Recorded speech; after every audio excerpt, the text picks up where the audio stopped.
Okay, bonjour. So this last grammar, la météo, is expressions of weather. And so I'm going to say it's fairly easy, quote unquote, because it's not very in-depth in terms of grammar, but it's lots of memorization. It's basically vocab, learning phrases. So when I ask the question, and repeat after me, quel temps fait-il?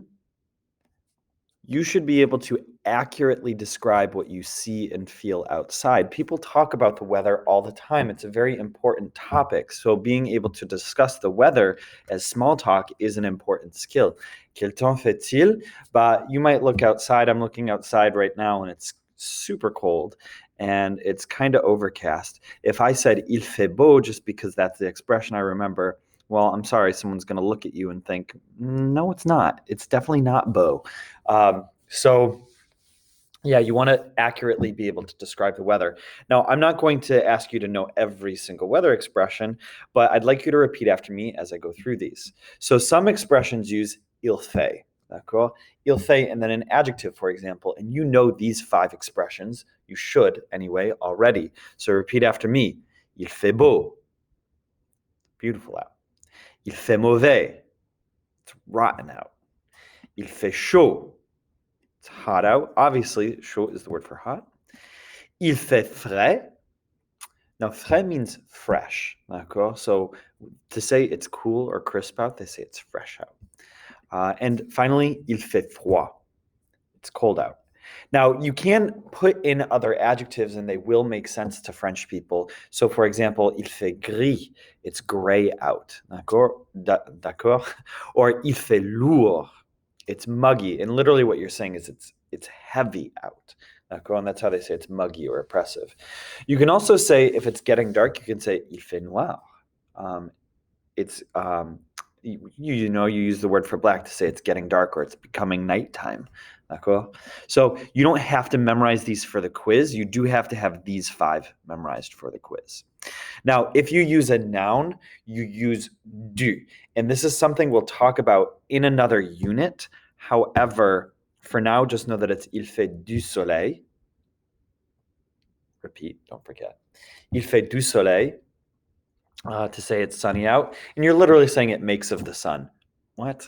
It doesn't make sense. It's idiomatic. Now, if you don't know that word idiom, it just means that it doesn't translate word for word, kind of. So the other expression you should know is il fait du vent. It's windy out. Literally, it makes of the wind. Who? I don't know. That's the thing with il. Il, you've learned, means he, or it refers to a masculine object or a masculine noun of some kind. There is also in French what's called impersonal il, and I'm telling you this just for those who like to know what things are called. That's like me. I just like to call things what they're called and know what things are. Impersonal il. Who are you referring to? Nobody. We don't know. French people don't know. They just say il because they need to start a sentence with a subject. Now, you can start a sentence to say it's raining and it's snowing as well. I'd like you to write down, s'il vous plaît, the verb for to rain. It's pleuvoir. D'accord?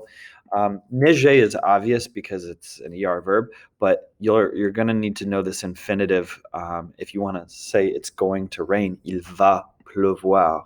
D'accord? And I probably will put that on a quiz. So even though it's not here, voilà, il va pleuvoir. So repeat after me. Il pleut.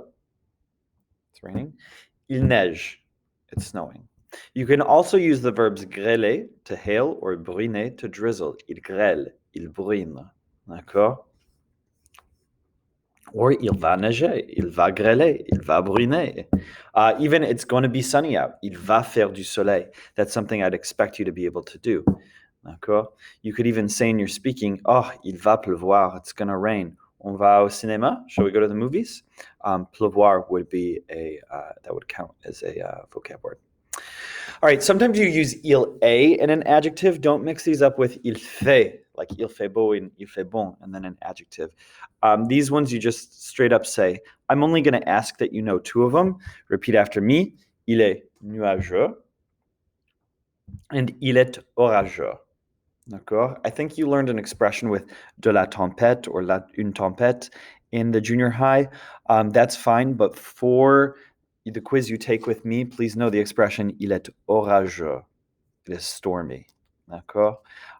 Yes, une tempête is a storm, but it's a violent storm. But orageux is just, it's kind of stormy. There's some other adjectives that you can know, but you don't have to.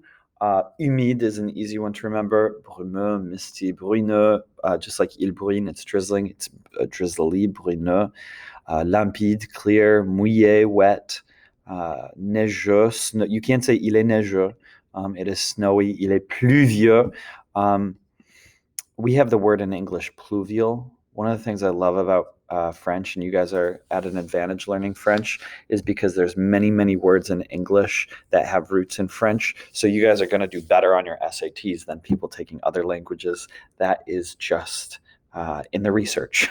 That's what people who take French tend to score higher. That doesn't mean you're going to score really high. You still have to do the work and study hard in both French and English. But just fun fact for you. All right, and then you learn a few expressions in the junior high with il y a. So you could say il y a du brouillard. That's one that will be on your quiz. D'accord? One that I'd like you to know as well is il y a in the future is il va y avoir. D'accord? So this isn't any surprise. I mean, if you really analyze it, you've got il va, and that e goes before the verb avoir. So I mean, you know that va is followed by the infinitive, and we're just sticking that e in there. So il va y avoir. D'accord? I'd like you to know that as well. And then some of those phrases you learned in the junior high. So un arc-en-ciel. You might know de la foudre, des nuages. I'm not really sure which ones you learned and which ones you did not. But I might give you some of those as bonus, so you can study those as well. D'accord? Okay. To talk about temperature, if you want to say what's the temperature outside, you say il fait combien? Literally it makes how many, how much. You could also say il fait combien de degrés? It does how many of degrees. To respond, you say il fait and then the number and then degré. So there's a reminder there of how to write out the different numbers from 1 to 39 or from 0 to 39, because that's usually where the temperature is going to be. You might be thinking, but wait, it's in the 40s today, or whatever the weather might be outside. Why wouldn't I say 40? Well, in France, they don't use Fahrenheit. In the French-speaking world, nowhere do they use Fahrenheit. They're going to use Celsius. So you have to be used to saying temperatures in Celsius. D'accord? And I'm going to ask you, il fait combien dehors? And I'd like you to give me a pretty accurate, not too accurate, number in Celsius, s'il vous plaît. Now, does that mean you have to multiply by 5 and divide by 9 and blah, blah, blah? Whatever it is, plus 32? No, because I'm going to teach you how to remember Celsius. What you can do is remember this rhyme. So you say 30's hot, because anything in the 30s is anything in the 30s is hot. 20's nice, because the 20s, if it's 20 degrees out, that's pretty nice. You might need a jacket, but not really. Upper 20s are certainly very nice. You're out in shorts. Teens are cool because you guys are teenagers and you're so cool. And 0's ice. So remember that rhyme. 30's hot, 20's nice, teens are cool, and 0's ice. Because 0 is the freezing point in Celsius for water. So that's how you can remember Celsius. Cool? All right, for the practice, pretty easy. You've got, it's beautiful out. Il fait beau. Cool. So you're just translating here. When it gets to degrees, it's 13. Oh, you know what? It's 13 degrees out. That won't be hard for you to do because you'll just say, il fait 13 degrés.